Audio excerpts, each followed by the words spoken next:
Gentlemen, ladies, and internet trolls, welcome to Fan Fridays, the show where I give outsiders an inside look into the mind of an MLB All-Star. Have you ever wondered how I stay inspired during a long season? I got the answer for you right after the break.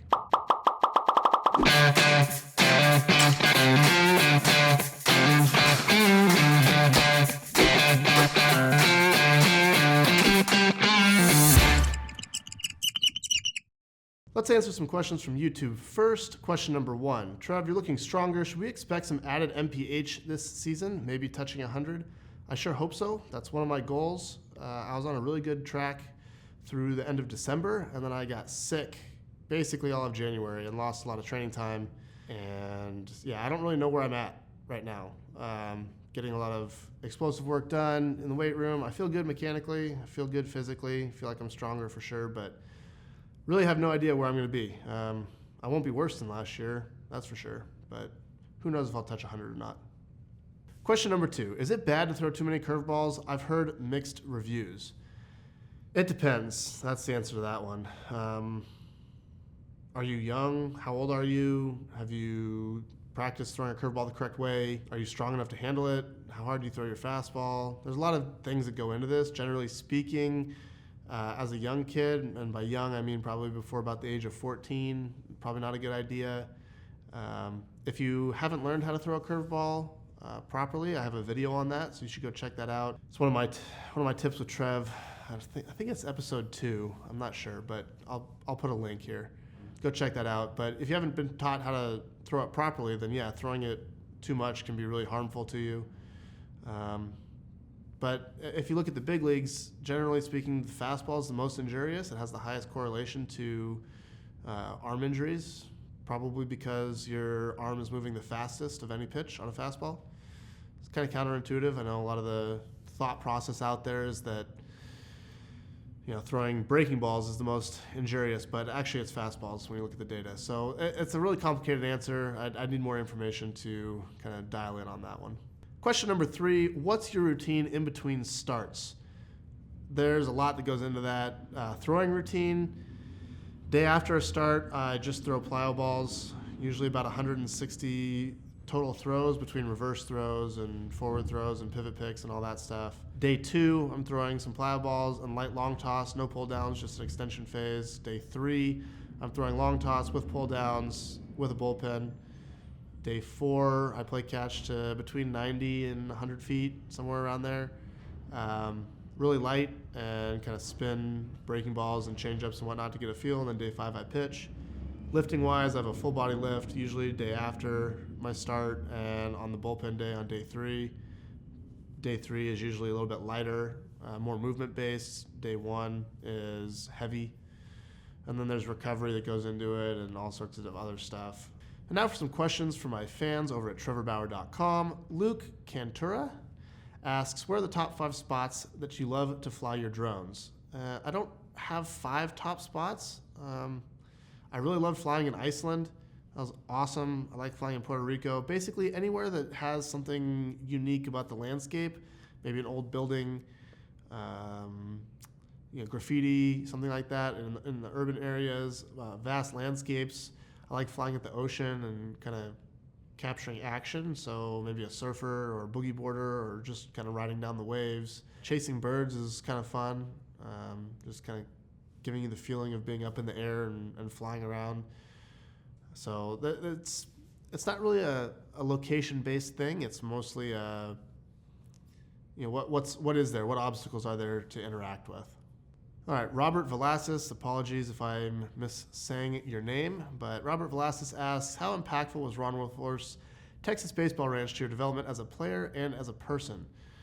It was hugely impactful. I started going to the baseball ranch when I was 14 years old. It was still a very formative time of my life, especially baseball-wise. I was still trying to learn a lot, trying to get better. It was couple years after I really dove into the idea that you could develop yourself as a player through some alternative methods. Met a lot of my close friends down there, a lot of good training partners. It really formed the way I think about a lot of things, training being one of them, the mental game being another one. We used to have morning kind of mindset meetings where we'd go over mental strength and performance mindsets and stuff like that. So I learned a lot there that was really beneficial, still is to this day. And just the kindness and hospitality, I guess, of everyone that was associated with the ranch for many years was really helpful to me and gave me a group of people to feel like I fit in with. I didn't feel like I fit in with anyone in my high school really or in my local area, but when I would go to Texas and train at the ranch, I felt like I was around people that thought about the game and life similarly. So it was really beneficial for me as a young kid. And at some point, it got to the point where, there was better information for me up at Driveline, so I left the ranch. But probably for 9 or 10 years, I was, it had a huge impact on my development. Up next is Kyle Beech, who wonders, how different do I think my career would be if organizations had never let me long toss past 120 feet or throw weighted balls? I wouldn't have a career if that was the case. I would have washed out in the minor leagues or early in my big league career. I would have been hurt. I don't know. I need those things to be good. I'm not someone that's just powerful and can roll out of bed and just throw it hard. And that's not who I am. Weighted balls and long toss are super important for my health, but they also help shape my delivery and keep me consistent. I use weighted balls for training command and learning new pitches. All of those things have contributed to where I'm at right now. Without them, I really don't have any idea where I'd be. I'd probably be working on robotics somewhere or be an engineer or something like that. But I'm pretty certain I wouldn't be a big leaguer. Last but not least is Alec Greenblatt, and he says he's fallen out of love with the sport at times and would love to know how I stay inspired during a long season and any pointers I have to keep thinking positive. Things outside of baseball are super important for this. Find hobbies that you enjoy outside the game. So when you have a bad day at the field, you can go have a good day playing ping pong or taking pictures or whatever your hobby is. I've had some interesting ones along the way. I used to do sleight of hand. Used to fold origami. Played chess for a while. So I've dabbled in a lot of that stuff. I have drones and photography now and videography and business and whatnot. But being able to get away from a bad day at the field is super important. It kind of helps you forget about the bad stuff and remember why you love what you're doing. That'd be one thing. Also, things you do at the field, pranks that you play with teammates, time you spend not competing, but just enjoying the camaraderie. It's something that you don't get outside of sports too often. You don't have a large group of people that you can joke around with and do those types of things. Team dinners, team outings, stuff like that. So fill in the dead spots so your mind isn't just going over all the bad stuff over and over and over again. It's something that I did early in my career that I had to change, and it's been super beneficial pulling myself away from thinking about baseball 24/7. Now, that's not to say that you don't think about it to train, and you have to put enough time into it to be good at what you're doing and try to improve yourself, but you can't do baseball and study 24 hours a day. So give yourself some freedom to go do other things and enjoy being a person and enjoy living life. All right, and that's a lot of your questions. So I have a question for you. What do you guys, the fans, think of the new playoff format that MLB proposed recently?